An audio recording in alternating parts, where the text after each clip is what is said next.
Good morning, Miss Boho Vegano.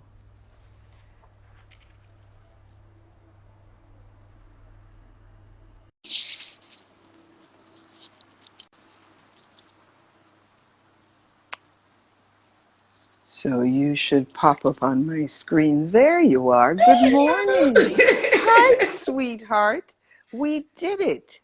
I know, finally. Oh my word. Shamil, welcome. Good morning. Good morning. I have to say, I actually was a little anxious last night because I was like, oh my goodness, this is the first time we're doing this. Anyway, we're here. And because we're joined by blood, we can't mess this up. So many people are dropping in. Welcome. Thank you so much for joining us. It is a privilege and an honor to open up this series that I'll be running this month with someone from my family. And funnily enough, last night I did a talk with Totlin called Gold Speak. And Turner, you would have loved this conversation, just how we show up as women, Caribbean women, women of color, women who have lived all over the place. And there were a million ideas coming up. So one of the things that came up for me this morning as I was thinking, well, who are you to me? Who are you to the family? And so when I think of you, I think of the unofficial historian, the person who can tell me the family line, the person who can tell us who is married to who and who is whose cousin and so on and so forth. And what's really beautiful is that you've been doing this before 23andMe became trendy. This was like your passion. And for our listeners, Turner is my goddess sister. What do I mean by that? My mother is actually Turner's godmother. And it was my mother who brought us together, who kept saying to both of us for years, you two really need to connect. You two have so much to share. So I'm glad I listened to my mother, you know. Absolutely. Yes, yes, yes. So I just want to acknowledge you. Thank you for being here. Thank you for being the wise one, the grounded one, the knowledgeable one, my confidant. We all need sisters. We all need people that we can trust. And we need to have women in our circle that are more knowledgeable than we are on certain things. And there are two things I know my cousin knows more than I do. One is about anything to do with real estate and entrepreneurship and marketing and business and starting your small business. And the other one is about food. So we're going to talk about those two things today. So, welcome. I'm honored. So, one of the questions I often get, T, is from women in particular who want to transition from their job to their passion. It seems impossible when they're sitting down in that job that they believe keeps the roof over their heads, keeps them fed, keeps the family fed, meets their obligations at the cost of their passion. Now, both you and I have had similar but different experiences around that. I'd love to hear what took you from banking to the airline industry to food, but even before that, see if we can go back to when we were little girls on the beach that day and take the story from there. Fantastic. Wow.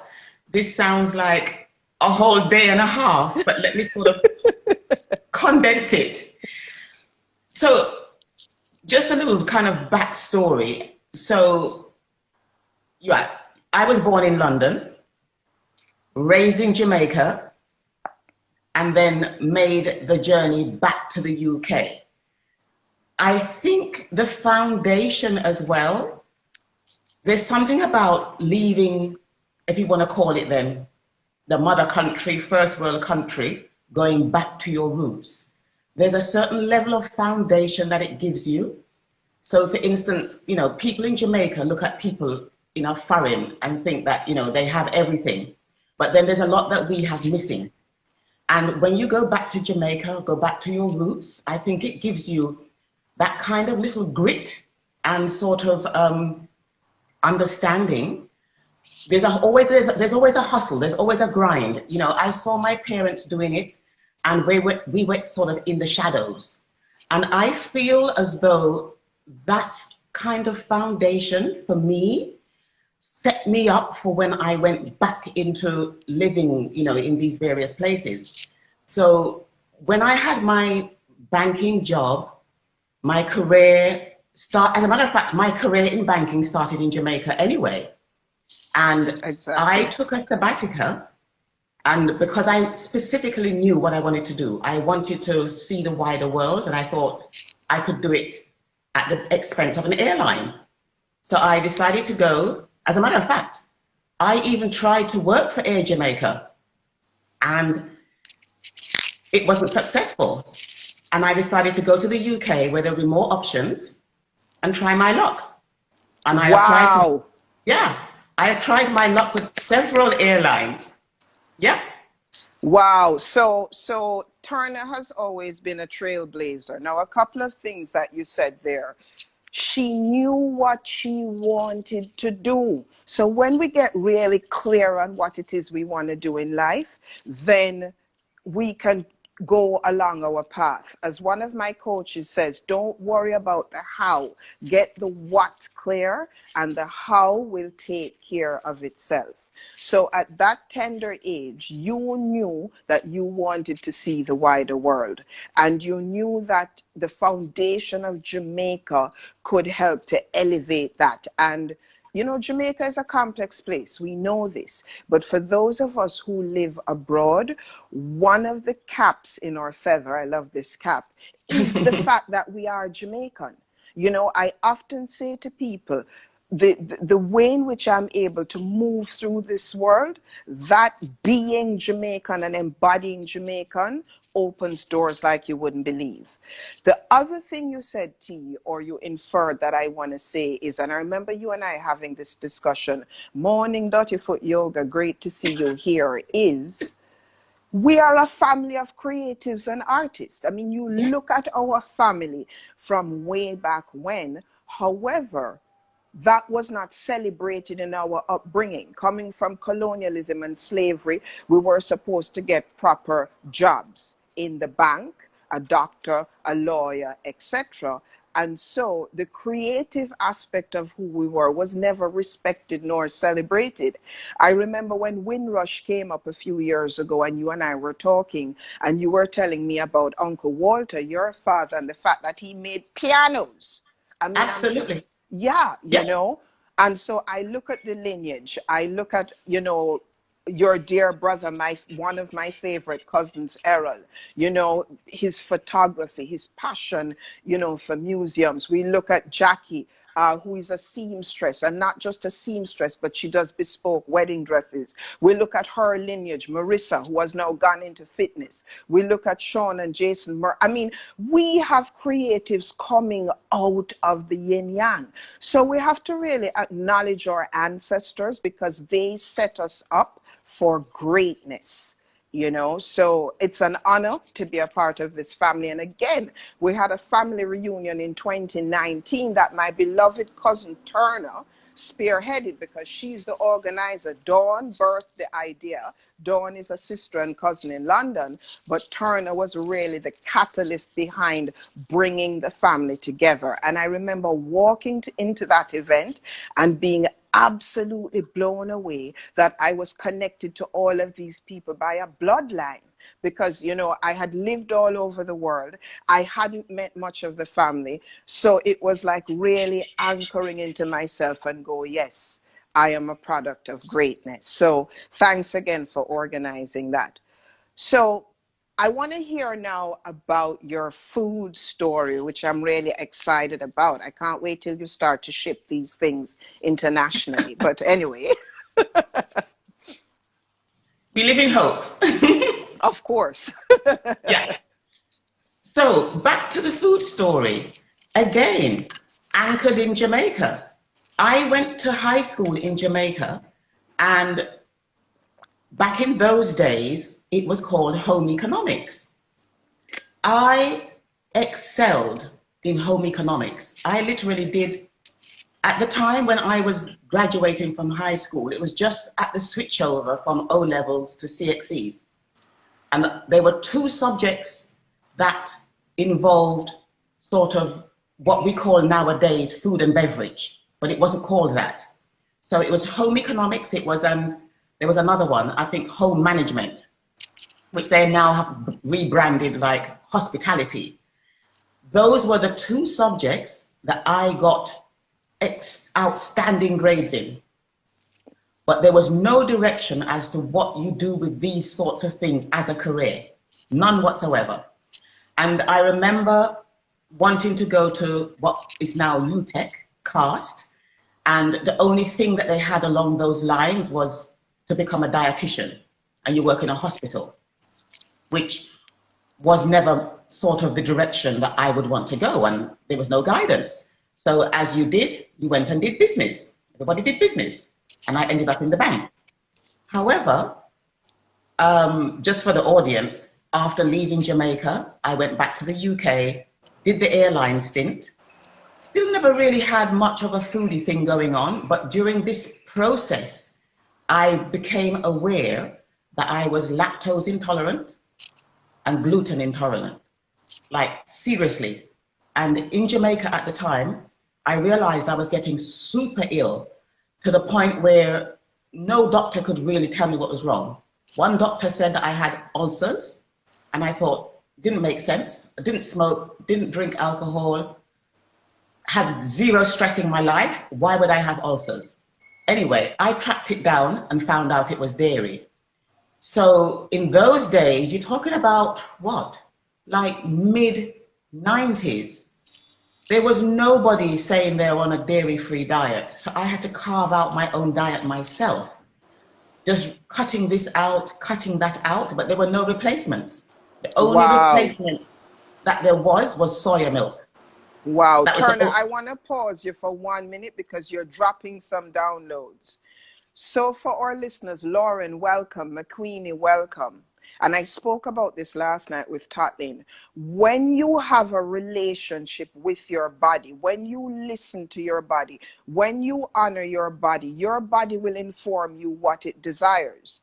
Because Turner had a relationship with her body, she had enough intelligence to know that when someone says to her she has ulcers, she can go, I am not buying into this. I have tremendous respect for conventional doctors, but as human beings on the planet, we have a responsibility to also develop a relationship with our bodies.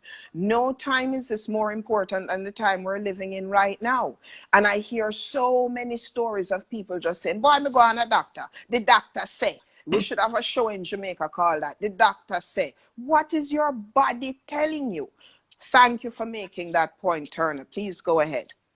And thank you for unwrapping that so nicely. I'm just spouting it out, but you have a way of unraveling things. And can I just say, I can see someone who's joined here. McQueenie. Hello, McQueenie. Anyway, so the story goes on. The lactose intolerance came first. I dealt with that for about 10 years, and then something else started to happen. And as I went along and did my investigations and did allergy tests, it came out that gluten was an issue. By now, I'm like virtually left with nothing to eat. I was never a big meat eater anyway. I had given up eating red meat and pork for years. So as the journey continues and I decided to move to the UAE, found love, got married, etc., became an expat in Dubai and took up banking again.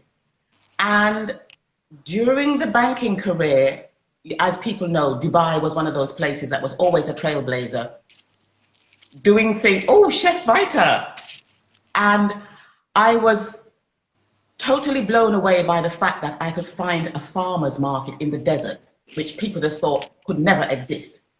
So I became quite fascinated with food and farmers markets. I myself was tinkering in my kitchen, making all sorts of stuff. Chocolaco, welcome, welcome, welcome. Oh! I've been trying to connect you two for ages. Continue. Wow. Lots of excitement here. Anyway, so then I got into coconut yogurt. I had gone to London on a holiday and was blown away by a brand of coconut yogurt. And I was like, wow, but this seems pretty simple. In my head, I said, we grew up with coconuts in Jamaica. I know every part of the coconut juice, the meat, the water, everything. So I bought a dehydrator, and there was a yogurt setting on the dehydrator. I had no idea what to do with it. I went into research mode, did my R&D, came up with a brand of yogurt, and said, well, what do I do with this? Took it to my office. I had everyone in the bank sampling these yogurts. Some people were saying to me, oh, add a bit more of this, these a bit more sweetener. And we both have a cousin who is at the top of his game in branding. And I owe it to him. I went to him, had a meeting about how to establish a brand in Dubai. I had the name, he came up with the design. I got a logo, I went to the farmer's market. And that's how Coco Yogo became a brand. However, as you asked me about the transition, I stayed on path with my day job. And literally, I would work 5 days a week. On a weekend, I would go to a farmer's market, which meant I would be preparing. I'd be making produce in the nighttime. Go to a farmer's market on Saturday, drag my poor husband with me. Literally, I had no money. I couldn't afford to have staff. It was all on my shoulders. But when you have passion, you find strength. Boom! Pause right there. Everyone write that down. When you have passion, you find strength. Continue. That's a hashtag right there. So it had only been that passion that was driving me. I remember going to the market some days and literally feeling like my eyelids needed to be touched up with matchsticks because I'm tired. But I'm a customer service person. I love people. So that combined with the energy, talking about food, and it was at a time, I started my farmer's market in 2012. There was no vegan dairy food products being sold and packaged as grab and go. So literally what I did in Dubai was kind of like, especially as a woman of color, there was nobody there that did what I did. And it was so well received. And I had chefs, I had restaurants, I had hotel people coming to me saying, because by then, not only was I selling coconut yogurt, I started to get into more products. And then my cheesecakes, the vegan cheesecakes, became a thing. And then the coconut ice cream. I have a confession to make. Sorry to interrupt you. I am not and Turner knows this, I'm not a big fan of vegan desserts. I always find my experience of most of them, hi Natalie, good morning, is that they kind of drop off a little bit. It's like I'm a coffee drinker. I'm not going to drink decaf. I'm either going to have a cup of coffee or no coffee.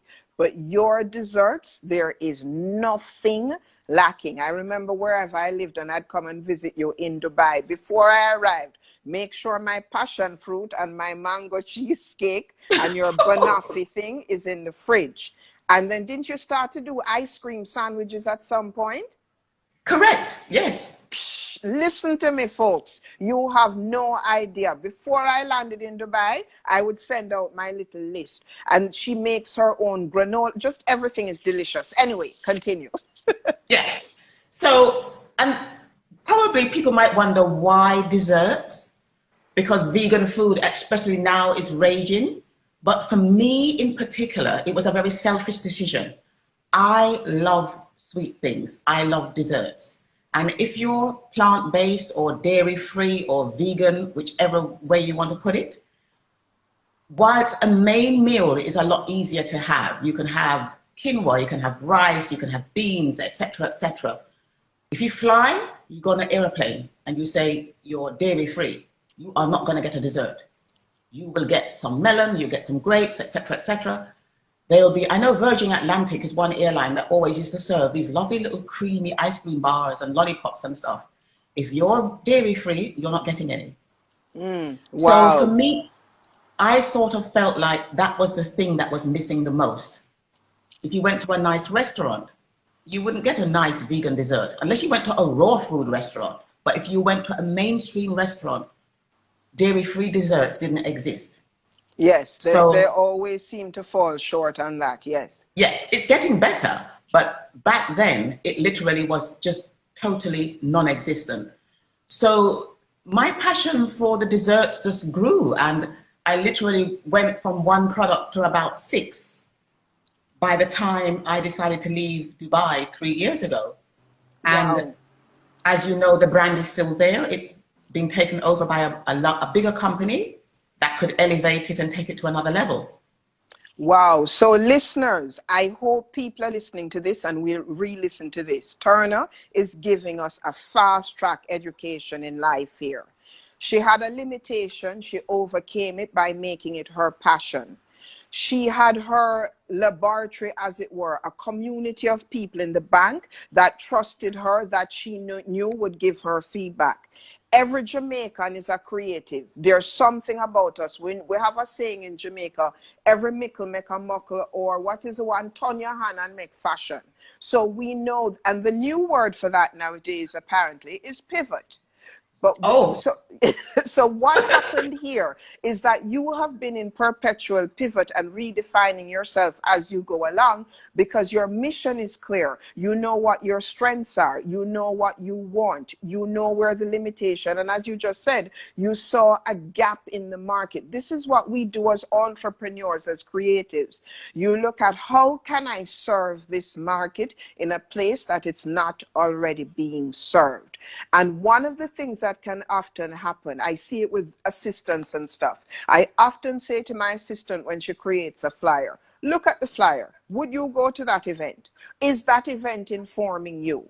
And you have been exceptional at getting the message out there and being clear and building your bespoke audience. So now you're in Tulum, everyone's dream. Boho Vegano. amazing. Yeah, yeah. So basically, sometimes as well, you have to really leave things to divine universe, because you want to plan from A to Z. And I would always say you might be able to plan from A to W or A to Y, but you have to, some things will just be left to chance. It's just the way life is. And the only thing that can take care of that is your gut and your head. Leave it. Don't try to cross every I and dot every I and cross every T, because you just don't know how it's going to work out. So we have always, as a couple, known that at some point we want to leave the UAE. It is not somewhere to call home. My lovely cousin here, who is hosting this program, has lived many years in Bali. She was the one that introduced me to Bali. That was my Wow. first, yes, apart from Thailand, Bali was a second Asian country that I had been to, island.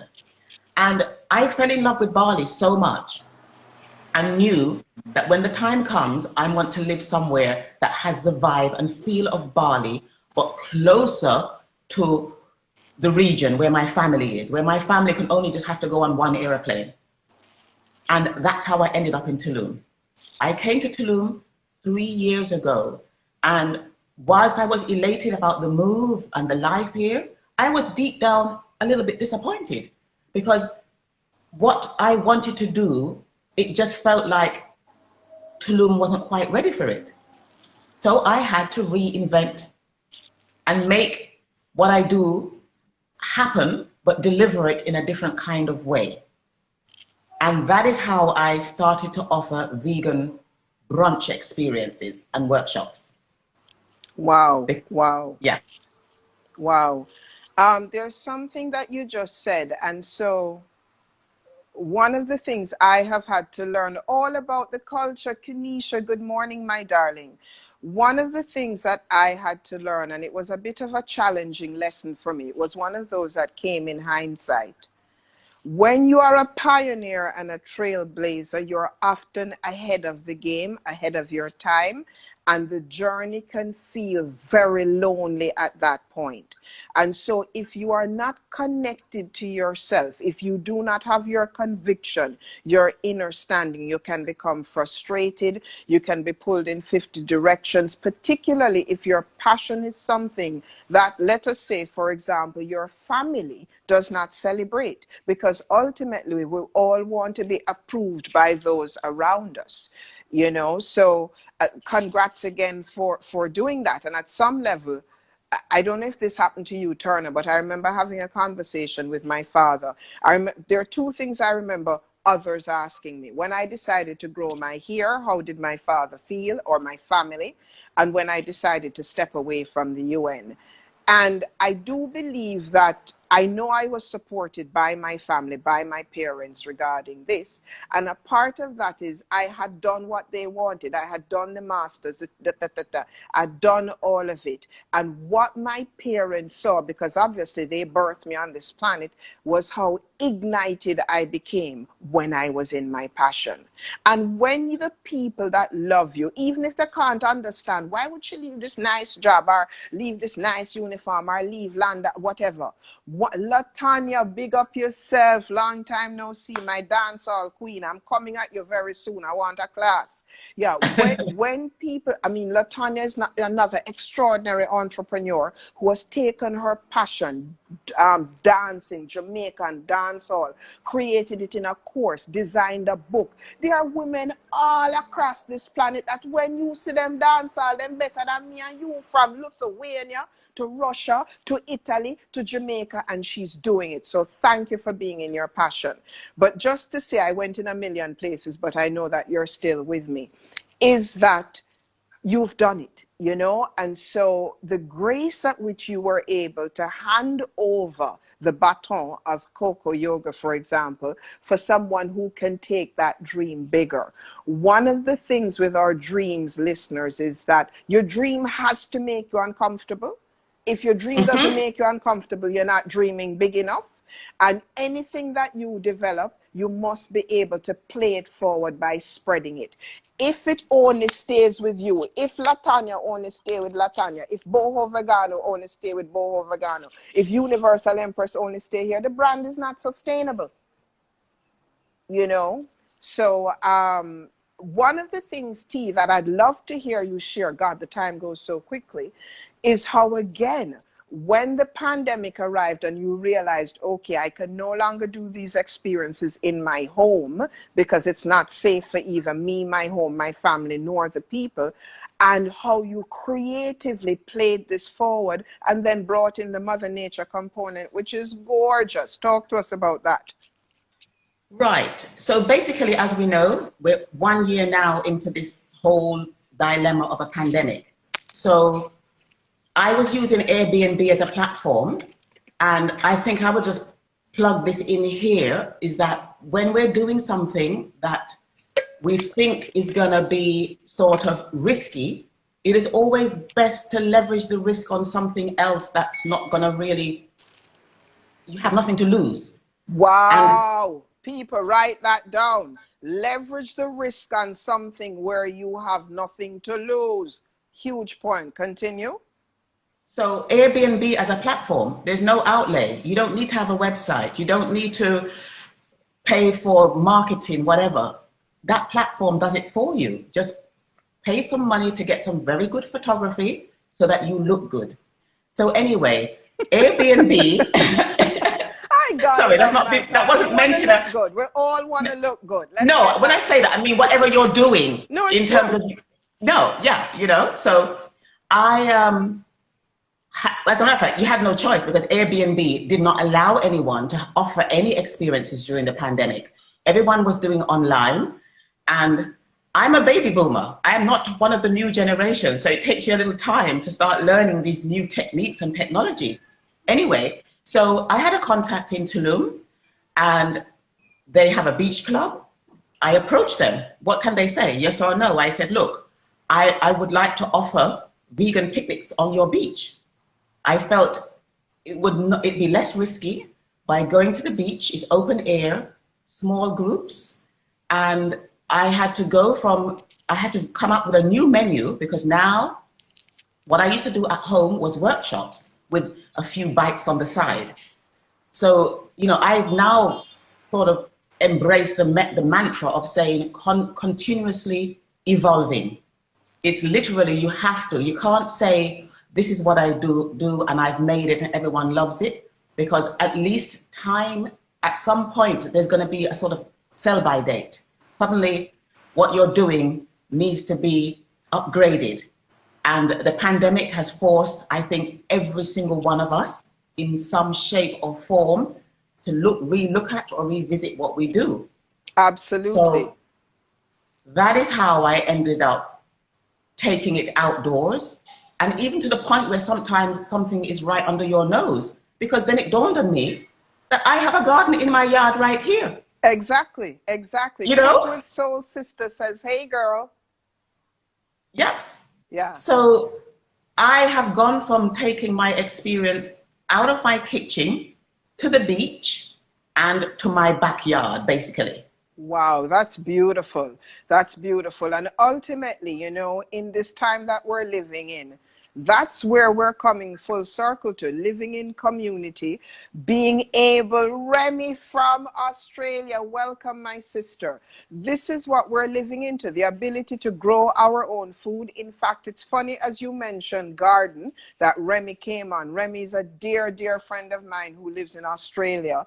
And in honor of me, just before I left Bali, she did a garden. And periodically, she sends me pictures of how that garden is growing. And the garden becomes a reflection of what's happening with me. And it's pretty powerful. I'll share the pictures with you after, Turner. So we've really had the opportunity to use this time and get clear about what do we want?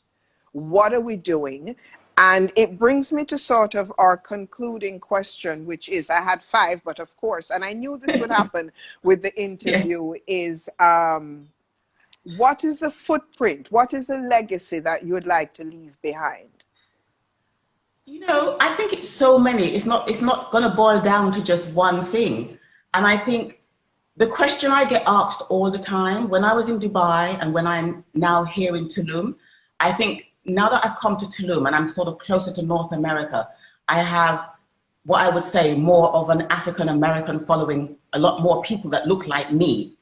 And when I was in Dubai, it was more interspersed, but you would always get people saying, women who are stuck in a situation thinking that they can't do what they think is the impossible.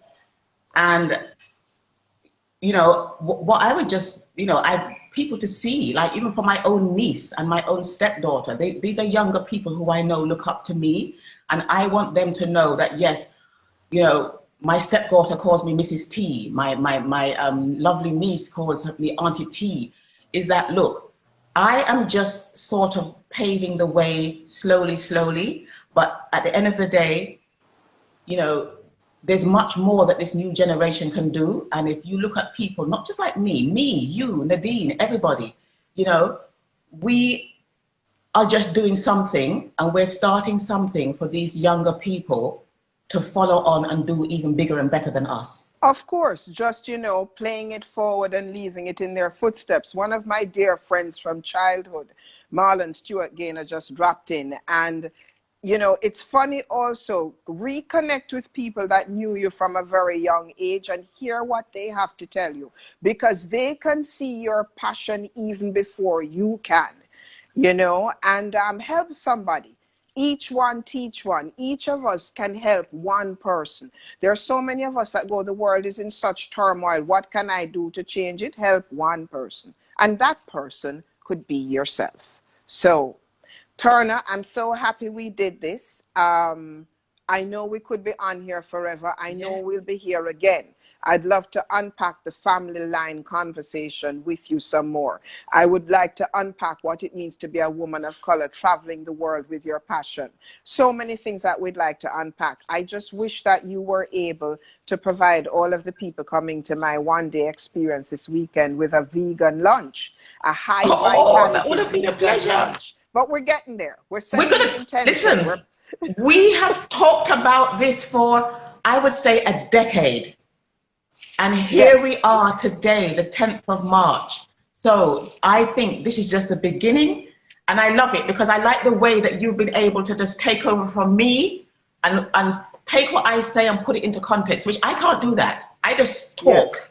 Yes. Yes, but this is the Yeah. beauty of our relationship. And the reason we're able to do this is because we trust each other and we believe in each other. And ultimately, we love each other and we're champion for each other's cause, you know? So thank you so much. Listeners, please follow my cousin, Boho Vegano. I mentioned my one-day virtual experience happening this Sunday from 9 a.m. to 5 p.m. Eastern time. So if you're in London, that's 2 p.m. to 10 p.m. London time. It's going to be incredible. I'll be posting about it later on today. We start with a meditation. You have breaks throughout. There's a 1 hour break in between where you have lunch. And I'm actually going to send you suggestions for lunch. I haven't asked my cousin yet, but I might ask her to help me with that so that when you have your lunch, it's a high vitality lunch so that you keep your energy up throughout the day. So thank you so much. LaTanya, it was an honor to take you to Bali, my sister. And we got places to go. We're going to do vegan, dancehall, and yoga and just mash up the place because that's what people want. People want experiences. So the more that we can bring that is the more we all play it We're forward. planning So it. We're thank doing you. it. We're doing it. Yes. We're doing it. We're doing Thank you, it. everyone. Have a great Thank you. day. Take care. Peace. Bye. Okay. Bye.